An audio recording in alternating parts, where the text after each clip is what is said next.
بسم الله الرحمن الرحیم و به نستعین د قدور او معززو په وطن دننه او په ځانګړي ډول غورو ورو جلاوطنو هیوادوالو نوی کال مبارک شه. رب تعالی دې دغه نوی کال د یو نوي پړاو پیلامه وګرځوي.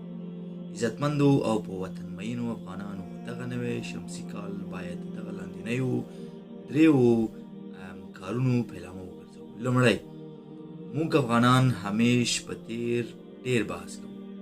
تیرو ته کتنه همیش اهمه وي، خو د تیرو تجاربو څخه ګټه نه پورته کول بې نتیجې وي. د دغه نوي شمسي کال په خاطر باید دا تغییر راوړو چې په تیر د بحث کولو وروسته د راتلونکي په اړه ډیر وخت تیر کړو.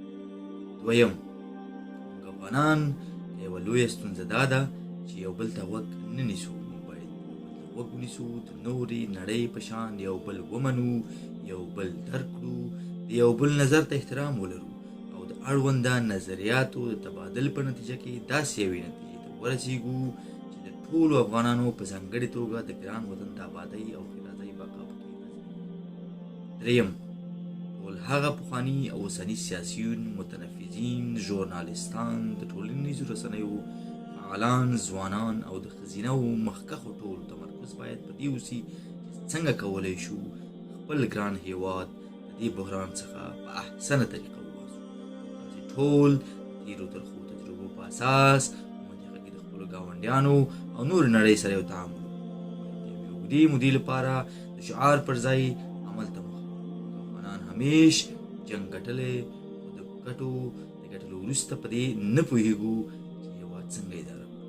موږ زیاتره وخت د اپوزیسیون رول ادا کړی او زه شخصا فکر کوم چې وخت د دې را رسېدلی باید مټې راونغاړو تر څو یو منظم میکانیزم د لارې د یو بل کامیاب نظام شاهدان شو. همیش د افرادو تر شا استادګي کړې او ولاړې. همیش د وخت په حکمران کې د غلطو اشخاصو تر شا ولاړ او واویل. د وخت د حکمران څخه مو هیله ده چې د پخوانیو حکومتونو تجربې دې نه تکراروي. دغه ټاټوبې چې هر حکومت راغلی ځان یې تر ټولو زیات هوښیار او په هر څه آګاه ګڼلی. د وخت حکمران باید په دې پوه شي چې د ملت غږ ته لبیک ونه ویل شي، لرې د نه وي چې د یو بل لوی بحران راتلونکی او شاهدان شو. د اوسني واکدار څخه مو په ډېر عجز هیله او غوښتنه ده تر څو لویه جرګه راوغواړي د هر کلي، ولسوالۍ او ولایاتو ملکان، سپین ږیري، علما، علمي کدرونه، د ځوانانو استازي، د ټولنې تر ټولو مهم کتله چې زموږ د ټولنې نیمایي ترکیبوي ښځینه باید راوغوښتل شي او پوښتنه یې ترې وشي چې تاسې څه غواړئ. زه د یو کلیوال افغان په حیث وایم چې دغه مشکل حل همدا دی. موږ او تاسې ولیدل چې پردی کټ د نیمې شپې وي. افغاني ولسمشر ډاکټر محمد اشرف غني احمدزي وینا به مو هرومرو اورېدلې وي.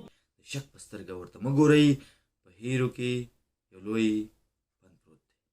راځئ یو موټی او یو لاس شو. راځئ د وطن په خاطر عقدې او ځانځاني پرېږدو. دا وطن پر موږ حق لري. د پلار او نیکه هډونه مو په هماغه درنده خاوره دي او سبا به موږ هم تاریخ ګرځو. د پسرلي څخه خوند واخلئ. د یو باوقاره او په ځان بسیا افغانستان په هیله، ستاسو ورور او خادم مصطفی طارق.